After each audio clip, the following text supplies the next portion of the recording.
Okay, so good afternoon. This is session 9L. Please leave feedback at the end. And just a reminder that this session is being recorded. You are all on mute. If you have any questions, please put them in the chat and I will break in if it seems appropriate. At the end of the session, I will allow you to unmute yourselves and you can ask your questions or have a conversation with all the other people on the session and with Domenico or Jean-Marc as well. So this is IBM and IntelliMagic bring vision to IBM Z in the cloud. Take it away, Domenico. Thank you, Anna.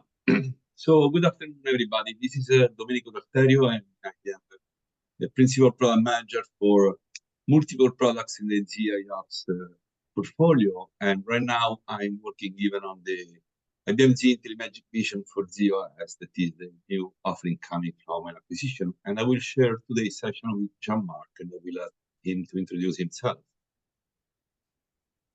So I'm Jean-Marc van der Kolk. I'm the product manager for what formerly was IntelliMagic Vision and now IBM Z IntelliMagic Vision for ZOS.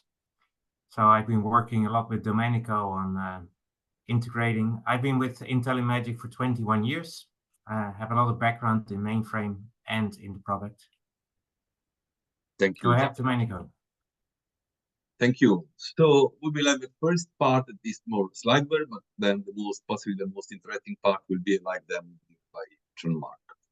So the acquisition of IBM was completed on February 29, and you can read this link to the blog from Skyla announcing the acquisition. And basically, a few weeks after the acquisition, on April 2nd, we announced the first IBM branded version of IntelliMagic Vision for ZOS. IntelliMagic was founded in 2002 and is a Netherlands-based company specialized in optimizing ZOS system performance using analytics to proactively manage ZOS environment and mitigate disruption, reduce cost, and support reliability and availability. What is important to say is that a couple of things. The logo of IntelliMagic is not what I'm showing. It's a lighthouse. And the symbology is because they're inspired by creating intelligence that illuminates the risk hidden inside your IT infrastructure. You will see more in the rest of the presentation. And one thing that I want to anticipate is that if you look at the Trust Radius independent website where user of the products can rate the products and give feedback, you will see that IntelliMagic Vision was rated as the highest customer rating in the category of performance management. So now let's see how it does fit in the IBM ZIOps framework.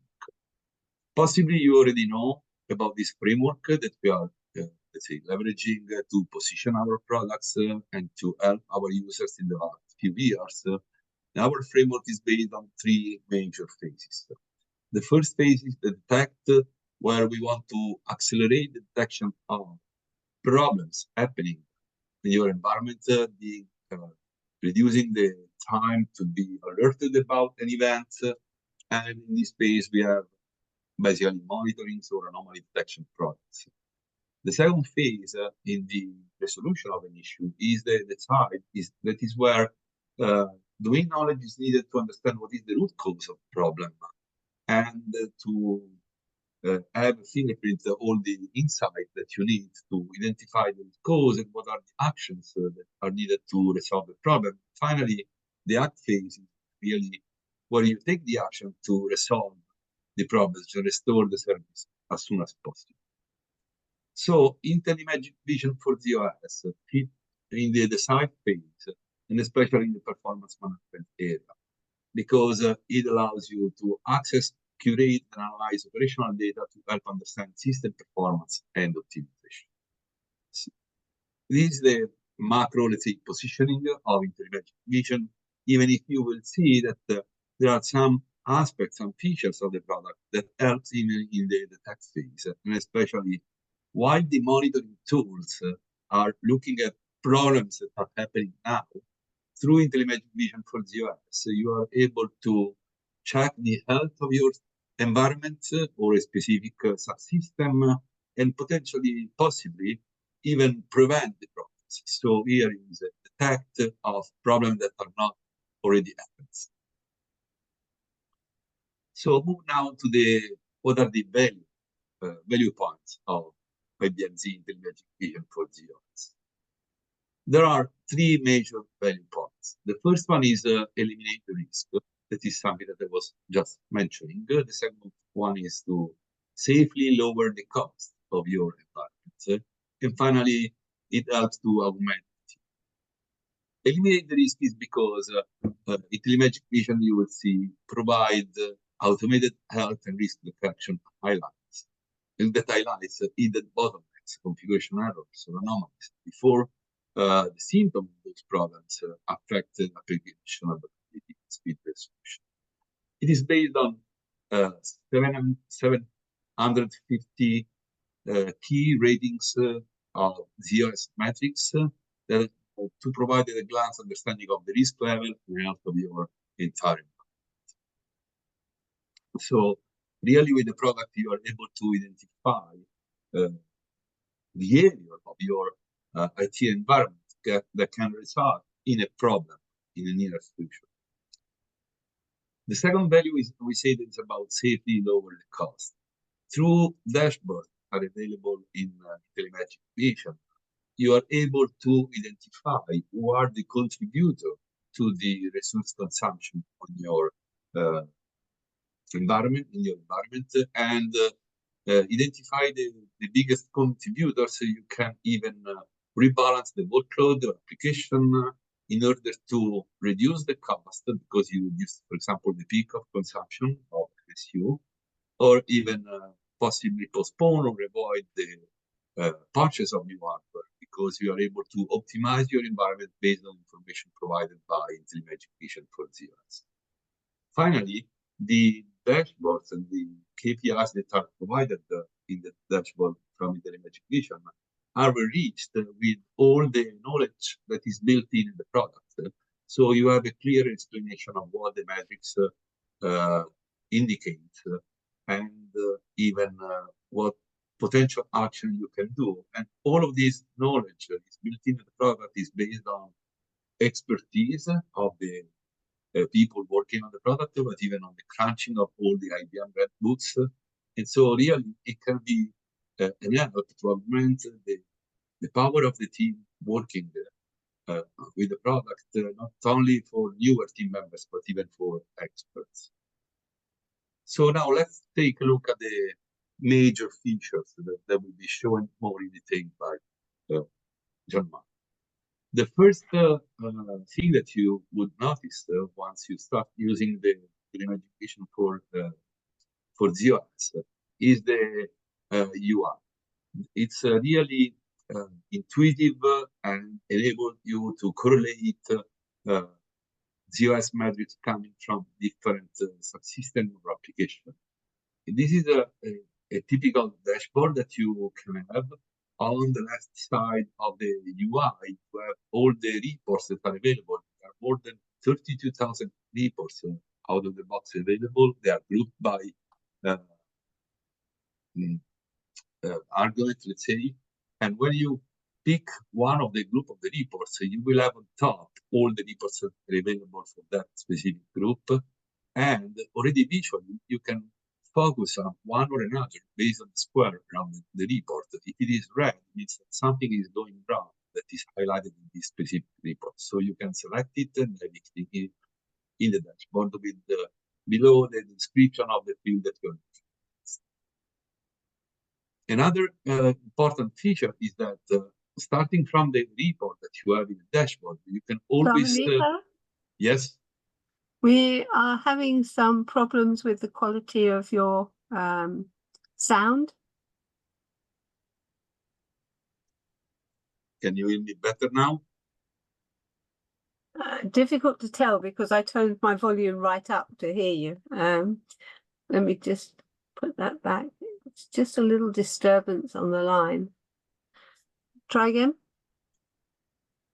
So I was moving to the possibility to dynamically customize the report.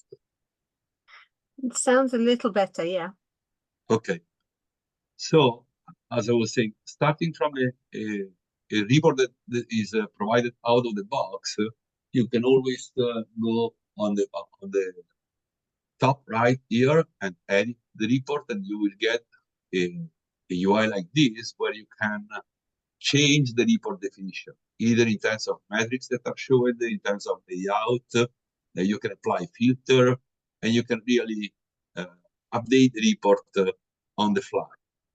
Once you updated it, you can save it, the new report for yourself, or you can share the report with other team members. Another important feature that is possibly from where you will start your analysis of the performance of your environment are the Health Insight dashboard. Those Health Insight dashboards are available for different group of metrics. In this chart, I'm showing the WLM health by system and the region health, for the KICS region health. And for each of the group of metrics, you will see, in this case, for example, for the WLM health, all the system ID that are monitored, and for each of them, a series of metrics. And in the table, you have either a rating of the metric or a blue bubble for the metrics that cannot be rated. Because, for example, the IO rate, you cannot say if it is good or bad, but the size of the circle gives you an understanding of what is the IO rate happening of that specific system. For the metrics that are rated, green obviously means that everything is fine. Yellow means there is something to pay attention to, that is a potential problem.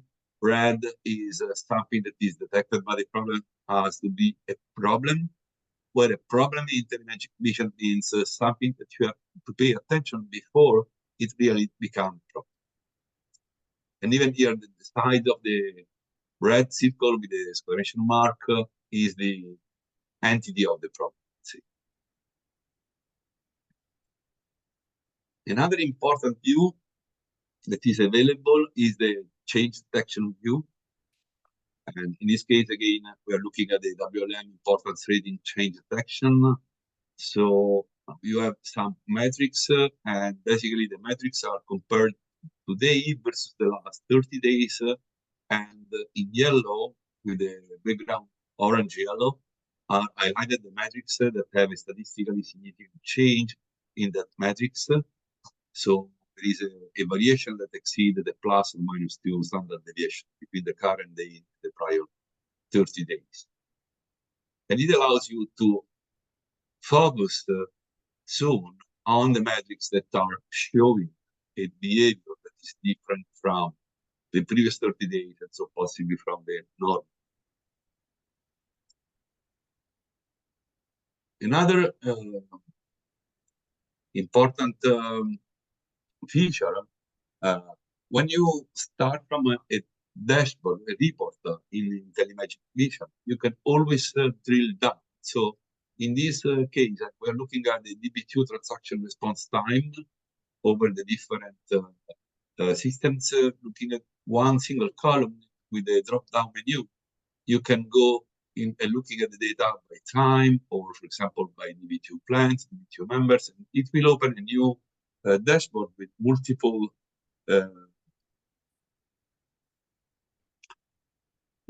reports on the same metric. Another feature that Jean-Marc will show you in the live demo is the topology reporter. There are multiple topology views. In this case, we are showing the topology between the KICS group, the MQ subsystem, the DB2 subsystem. And so you can easily, selecting one of the KICS group, identify what are the the DB2 subsystems that are connected to that KICS group, and what are the MQ subsystems that are connected. If you want to drill down from the KICS group, you can go to a topology view with all the KICS region belonging to that KICS group, and again you will see the MQ subsystem and DB2 subsystem connected to the specific KICS region. Finally, another good feature of the product is the ability to compare a set of metrics. So, for example, in this case, they captured the GC general processor CPU between a certain time range, is near today, with another time range. This case was 8 weeks earlier. It is especially important when you apply a change to your environment and you want to see the side effect of that change over time. You can have this kind of before and after comparison. One important point that I want to make is that, okay, the product runs on Windows or on cloud. So there are two specific offerings for the product available as IBM offering. So you can have it all installed on premise. So in your environment and on the ZOS, there will be only the data collection part, but then all the processing of the data and the engine to visualize the data runs on Windows. They're based on an SQL server. Or you can leverage the cloud hosted offering that allows you to rapidly gain, let's say, the value of the product without installing anything in your environment other than, say, the data collection. These slides are even showing what are the macro area for what the metrics are collected and curated, and so the reports are available in the product. With that said, I will give the opportunity to Jean-Marc to show you the product in action. Thank you, Domenico. So I'm gonna share my screen. I hope you can see my screen.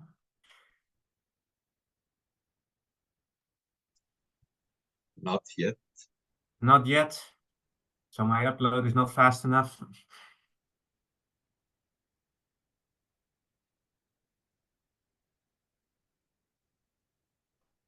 Still not? No. No. That's too bad. Pause my share and then try again.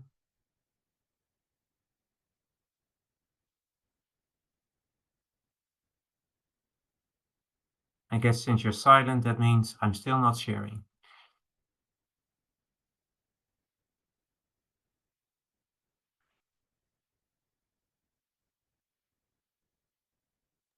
Got it. Okay, I just started sharing again. So okay, so I'm starting with one of the pictures that Domenico showed, except that my picture is 1 week newer than his. The picture that he had a red border around this, and we now have a yellow border.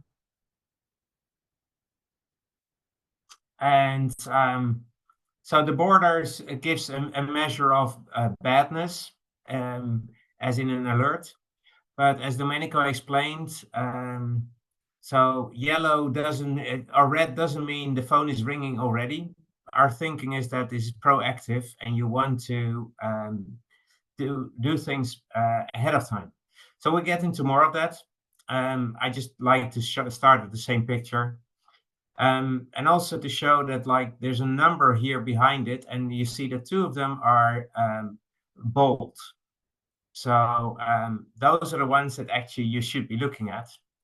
Like the P090, if I highlight it, you see that it pops out of the chart. And then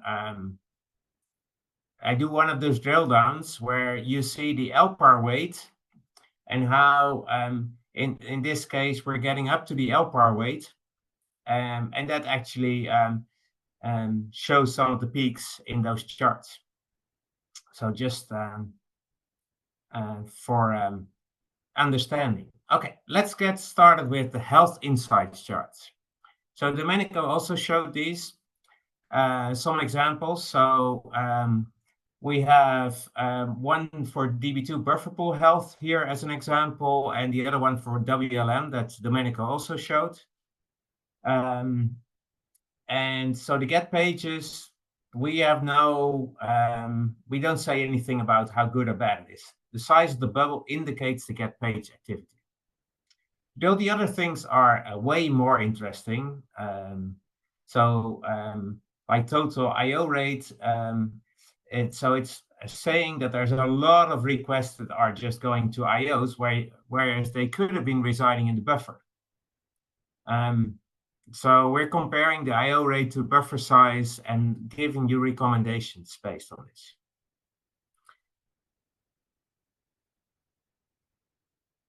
Okay, so I'm going to where we actually have these health reports, because I'm in my dashboards and I'm just showing you what I previously saved in a location.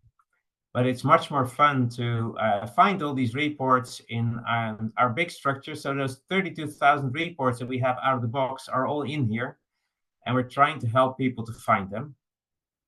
And I'm starting with health exceptions. And the health exceptions is a tabular form of all those exceptions that we have in those graphical health reports. But graphical is all very nice, but it's also voluminous.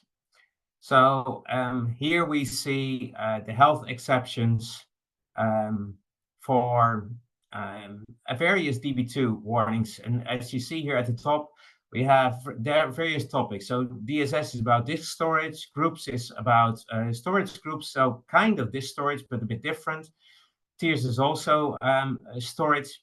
And then we go into systems, log streams, coupling facility. So we consciously didn't put them all into one, because the person looking for DB2 might not be the person looking for storage, probably not. And then I just picked DB2 because it has some nice examples. So here we have for the DB2 members, that's the key here. And so we have total IO rate is being a problem, as we already saw. And it's a best practice. So this doesn't mean that the phone will immediately start ringing. It just means that other customers, or if you've a well-tuned system, you would not expect this. Then the rating, anything below 0.1 is green, anything between 0.1 and 0.3 is yellow, and anything beyond 0.3 is red. And 3.0 is the maximum in our system. And so we color code and provide the text so that the people that might not be able to distinguish all the colors can still read it. So accessibility has been thought of. And then we give you some observations on why this is important. So in this case, it even includes a potential solution, namely that you could increase the size of the buffer pool. Now, down here you see an error rating type, which is kind of different. And that should be treated more urgently. But again, errors don't immediately mean things are going wrong, because the mainframe is so resilient in so many places that who knows? So I'm going to go to page residency.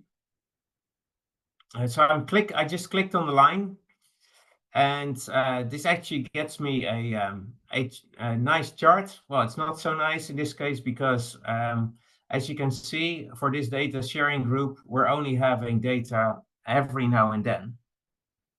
But I'm still gonna drill a bit deeper. I'm just trying to find, yeah. So we're going to the buffer pools. No, we're going to the DB2 member first. And now you see that the two DB2 members that we have in here are kind of different. So the one is bad and the other is way worse. So we're drilling down to pools by size.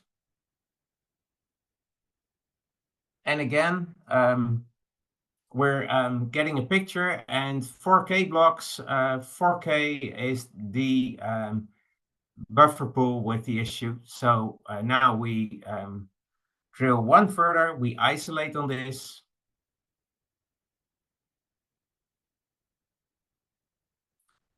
So now we're at the buffer size, the individual buffers. Let me see, I was expecting one more. I want to go to buffer pool 18. Exactly, sorry.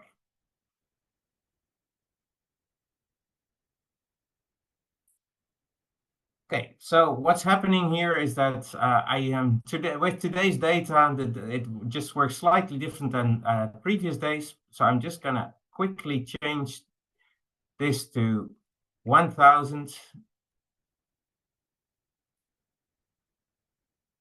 So that we get to see what I wanted to show you. You see these three colors here, right? There's a lighter color, a somewhat darker color, and a dark color. This is red, this is yellow, and this is green. And we call this the sandy colors. It's like going to the beach. So this space here is where you're in the dunes. It's all safe. So you want to be in this space for your operations. Then the somewhat darker color is the beach itself, where if the tide is high, it might get wet. And then the darkest color is right next to the water. So you're still not in the water, you're not in the ocean. But you are in a place where if the tide comes, it's going to be dangerous pretty quickly. So that's the red. The red is, if you might not have a problem today, but consider that it will happen. Now, these were the tabular, and then we were going into some details, but I'm going to show you a different visualization of these exceptions. So we're going to look at systems.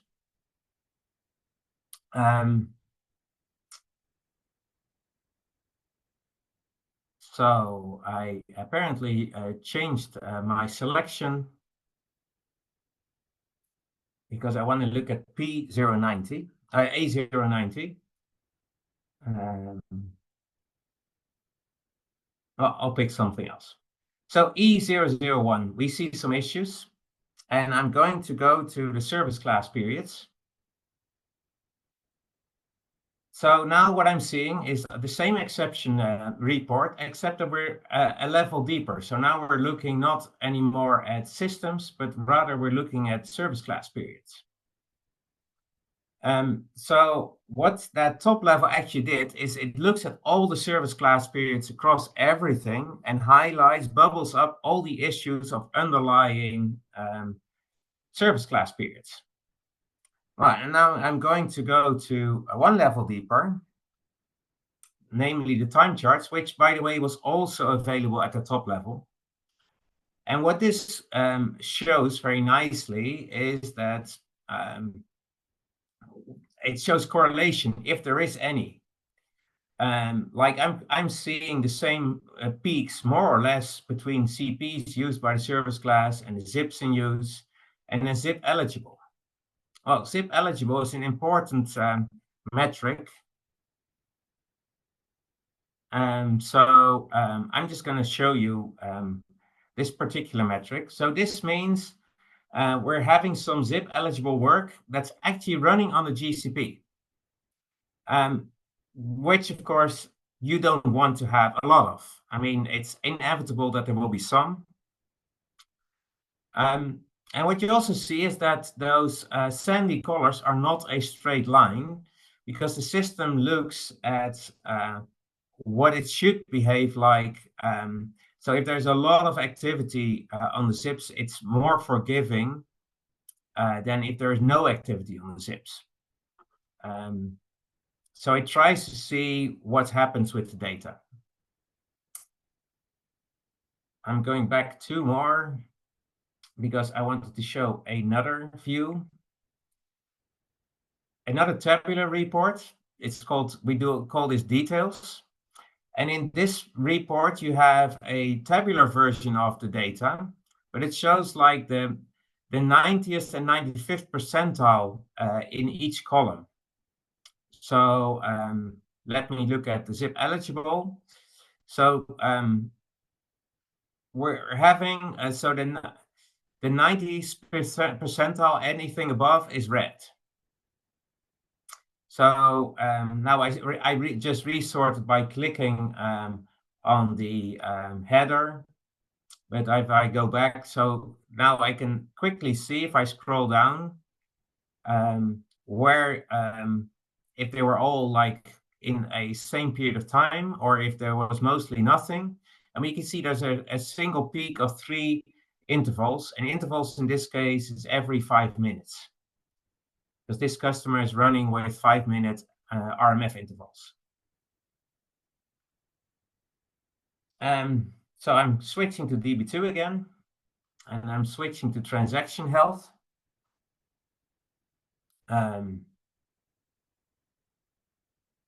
So I'm gonna select this one and have just another example of things. And here there is a lot less correlation between the different metrics, which can be a good or a bad thing. Okay, a different topic. Change detection. So I'm going to coupling facility data, and we're going to the coupling facility structure changes.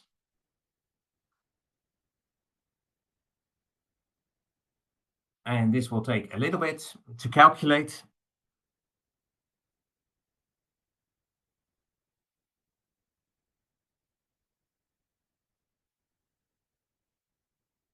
So what it's doing now, right now, it's comparing the 5th of March, comparing that with the 30 days before and assessing whether or not the 5th of March was a normal day, whether there's something important to look at.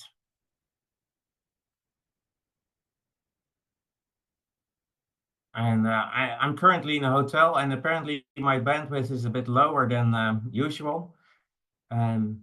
This does a lot of calculations also on the web browser.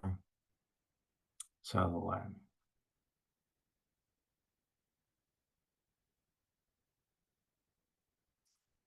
let me let that calculate in the background. And in the meantime, I'm going to show you those topology reports that Domenico put on the screen as well.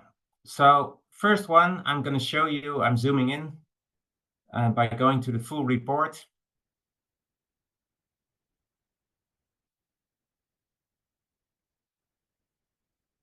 You will always see this demo effect that it takes a bit longer than I expected. So what I'm looking at is one processor complex, one CAC.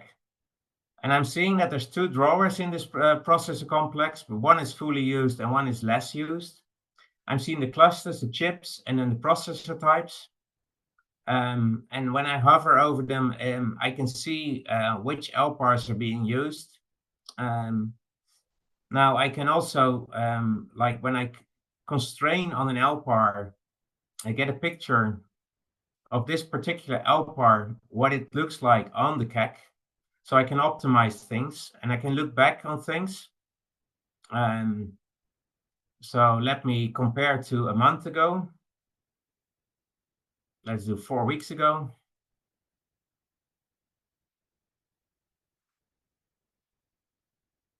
And as you can see, it's live calculating. And now with the color coding helps identify things that were different. So the green is a legend down here. So the green is new. And as we can see, the cluster 1 wasn't there in the previous. And the gray are things that were only there in the old situation. So In the old situation, this LPAR was crossing drawers, which is preferably something you don't want to do. And in the new situation, that was improved, and we're now no longer crossing drawers. So we try to provide this compare feature everywhere so that you can always compare to the past. So that was one topology view. Now a more simple topology view that is still useful for many is just the CACs, the LPARs, and the sysplexes. So where are things running? So what is running on each of my CACs? What's running in each of my sysplexes, and is this still what I expect? Now, many, I would say, should know this, but you never know all the changes, and there's always people around the core teams that don't know.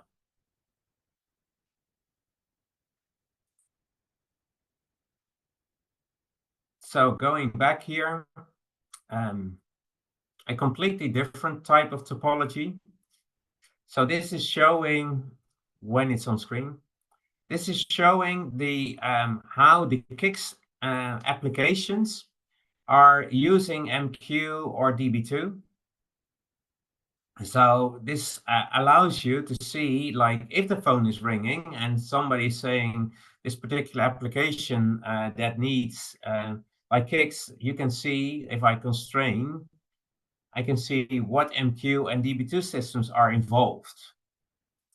I can also zoom one level deeper into the regions and see every single KICS region. And as you can see, that can be many. So then sometimes you need the tooltips. But there are also cases where if we have enough space, we'll write out the text in the box. So it's dynamic. And now if I want to know, like this one DB2 system, I can drill down on that one and say, I want to see just this one. And again, the colors mean something. Like the blue ones mean that this connection was there all day. There were transactions running from KICS and using this DB2. But the gray ones mean, hey, at the last moment of the day of my selection period, they were no longer there. So we try to color code things. And now I'm going one level deeper to transactions. And so now all the kickstrand filters that actually ran on that DB2. And as you can see, now the DB2 and the MQ are at the top. So it's slightly different. And then I'm going to my last topology view.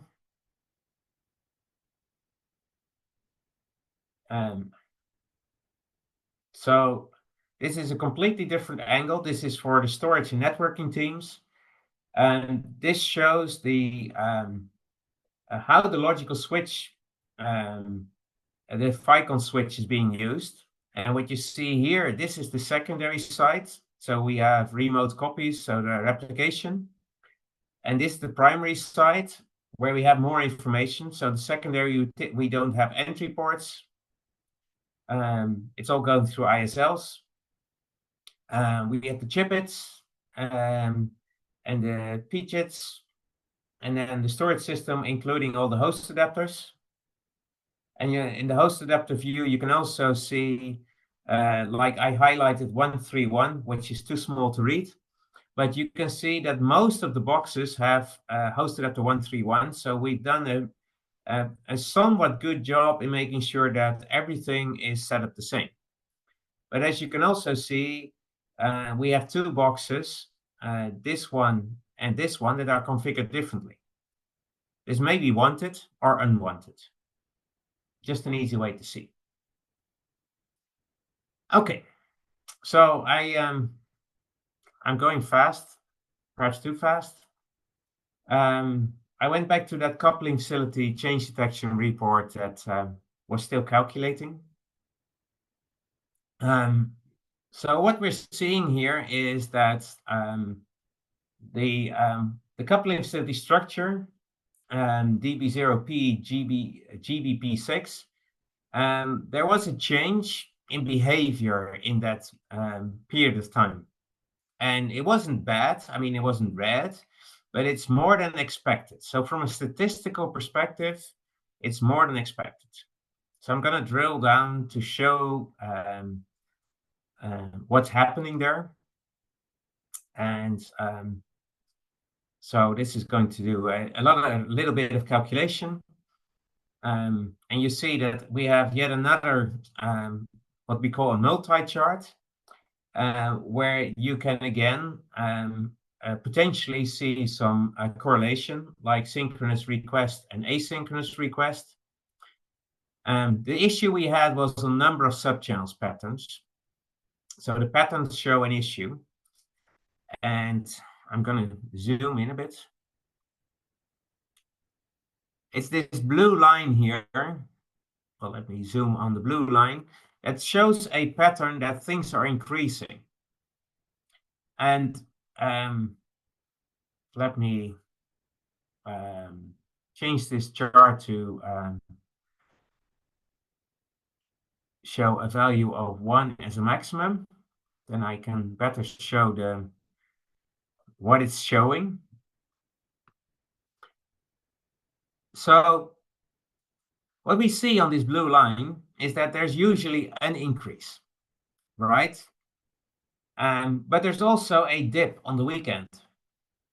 And that dip didn't happen this time. So we see an increase, while you would expect a decrease. So the system alerts you to this.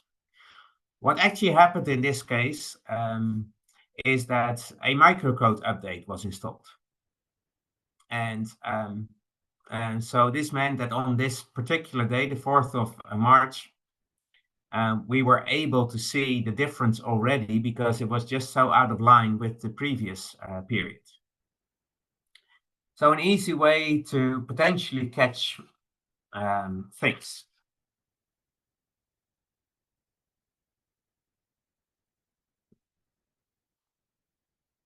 Okay. I'm going to storage for a bit, disk storage.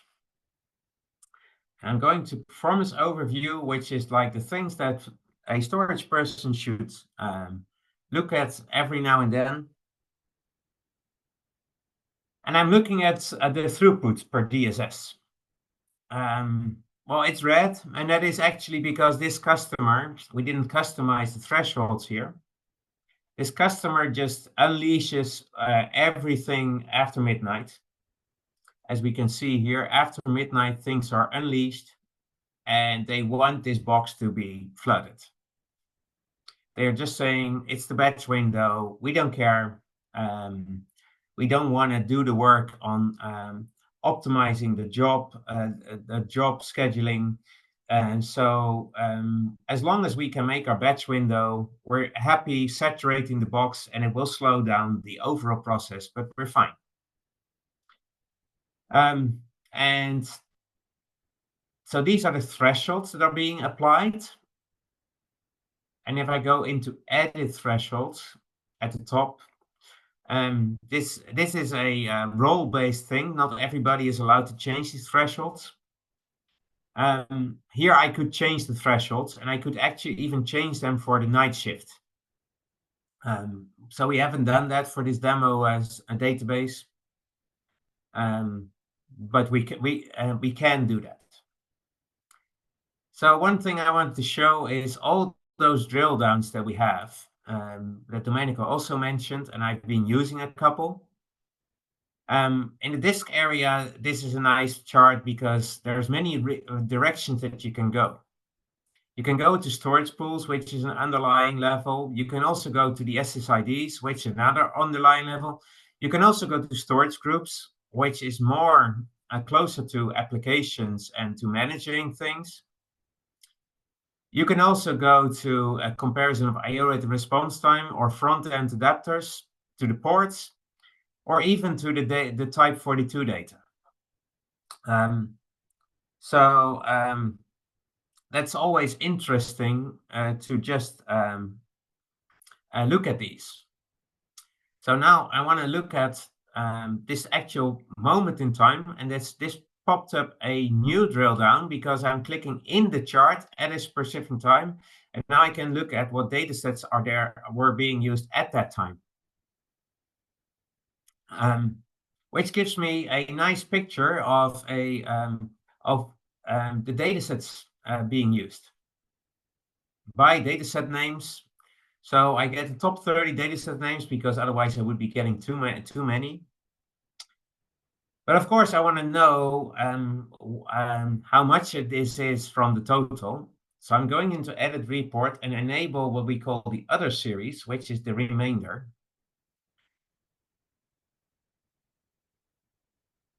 And now you see this gray area on top, which shows the remainder. And we see that at this peak moment where we were not interested in, but it's another peak moment. The remainder wasn't that much, but at this peak moment that we were actually interested in, it was a lot of. So the rest is more important, perhaps. Now, I didn't show you in Edit Report, like another way to look at this is as in a stacked bar chart, where you get the totals, and I'll disable the other because the remainder is just so big, and I'll add this to my history, which means it's just on my list. And now I can see like the megabytes per second for this one data set were the most. So just a way to look at things. Now I'm gonna enable something, a filter, and I'm enabling this filter. I had a selection done, a drill down done to this particular DSS. And what this does is that now every single chart I'm looking at, when applicable, will just look at this one DSS. So as you can see, I just switched to DSS IO rate. And this works across the whole product, so also for other things. And I'm just going to switch to response time to show you again that even here, we've filtered to go to just this one box. And so even if we go to the host adapters,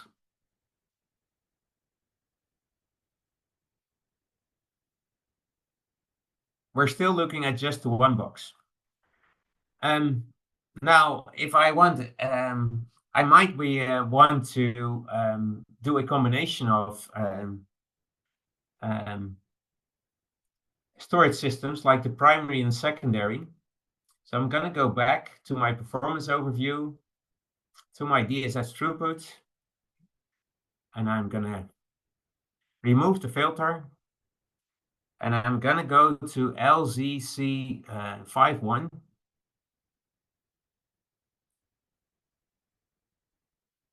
And I'm going to filter, and then I'm going to add a rule, and I'm going to make it the OR. And now I want to go to the DSS name.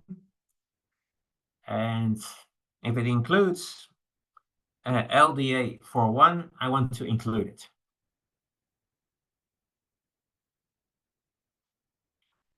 So now this chart just shows the throughput from the front end. But if I go again to my host adapters,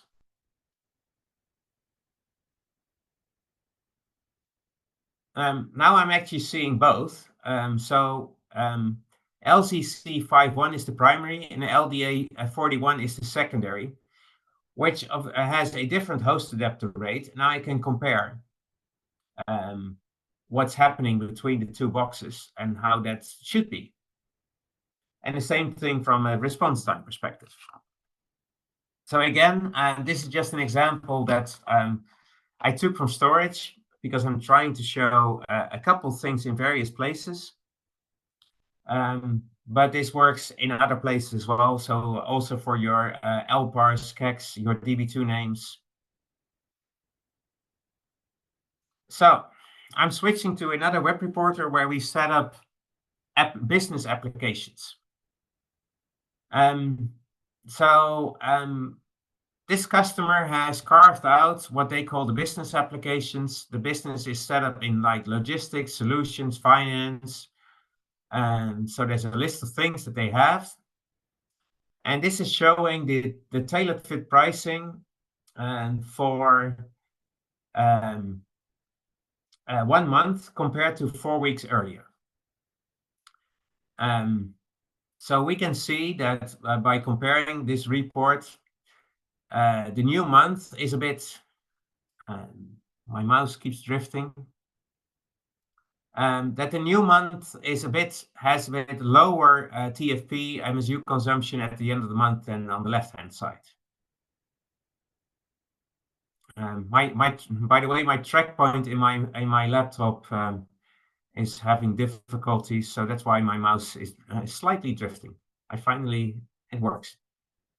So you can. I'm showing the tooltip for total closed loop, which is the top one on the chart, and it shows the total for everything. But if you want to look at this like from a month perspective over time, this second view gives you the over time view. Let me just zoom into that a bit.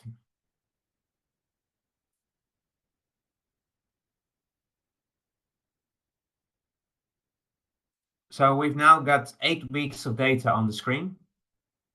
And for this customer, you can see that there's like a pattern in how they do business. So more or less, you can tell the weekends. Now, this is, of course, a showing per hour, but you might find it more useful to look at this per day. Gives a more readable chart in a way. So as you see, I've just done a live change.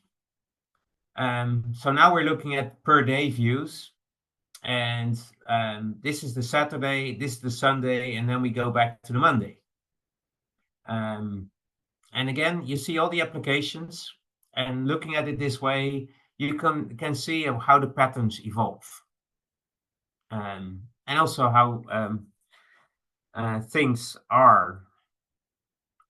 So, and now I'm just looking at the GCPs. Now, some people might want to look at zips.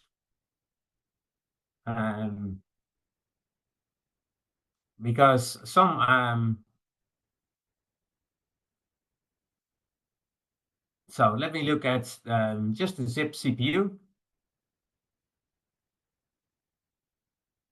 and add to history. So this is the zip usage. Now, some customers want to know their zip usage as MSUs as well, not just processor seconds. And then you might also want to look at this from a zip eligible perspective. Now, I didn't show you where to find this. So this is in systems paging WLM, and then we go to the software consumption piece. And now I'm going to look at the zip eligible work. So this is the zip eligible work for the 17th of April, where we had a nice peak of things where we might want to see something different. And there's also like the regular MSUs like I showed already in those other charts. Okay, I'm going to DB2 now. I'm going to the accounting data, and I'm going to the DB2 call attach, and then the number of commits.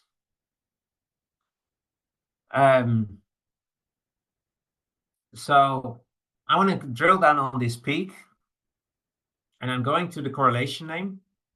So you see we have the plans, we have over time views, we have the data sharing groups, members, connection types, and the plan is an overview is the multi-chart, and just the DB2 plan view is this one, and of course auth IDs.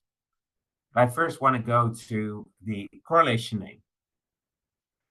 Now the correlation name for call attach is actually the job name. So now we're showing all of these jobs that are actually have been running. And because this is the job name, I can drill down from the DB2 data straight into the job data. So now it's carving out all those jobs that ran, which is, of course, in the end, only 32 jobs ran during this one day for this particular address space or correlation name. We're going to a tabular report so that we can show many things at once. And of course, you can also change this to a line or area chart if you want to, and modify all of this. That brings me to the end of my demo. I've done this faster than the last time. So there's room for questions.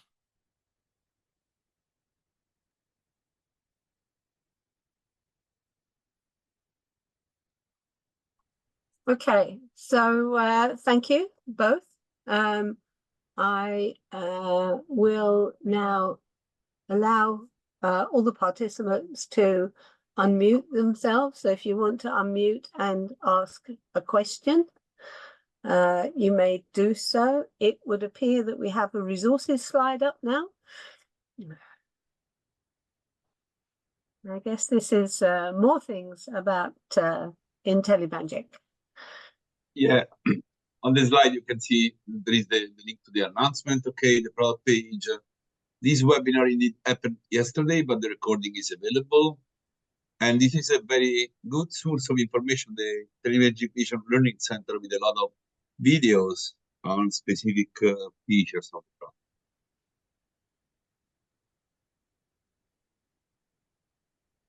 And if you have any question even after the closure of this session, feel free to reach out to us. The deck is already uploaded, so you have our email address.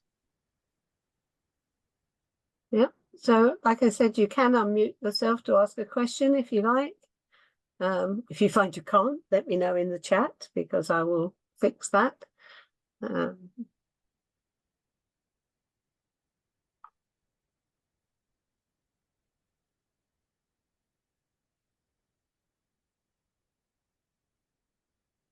Okay, it seems like no one has a burning desire to ask a question in front of everybody else, and people are starting to leave. So with that then, thank you to Domenico and Jean-Marc, and thank you, Anna, and thank you, everybody. And it was, I have to say this, they were very pretty graphs. Well, I hope they're useful too, not just pretty. Me too. Me too. Okay. All right, then I will bring this session to an end and close the Zoom. Thank you so much. Thank you. Thank you.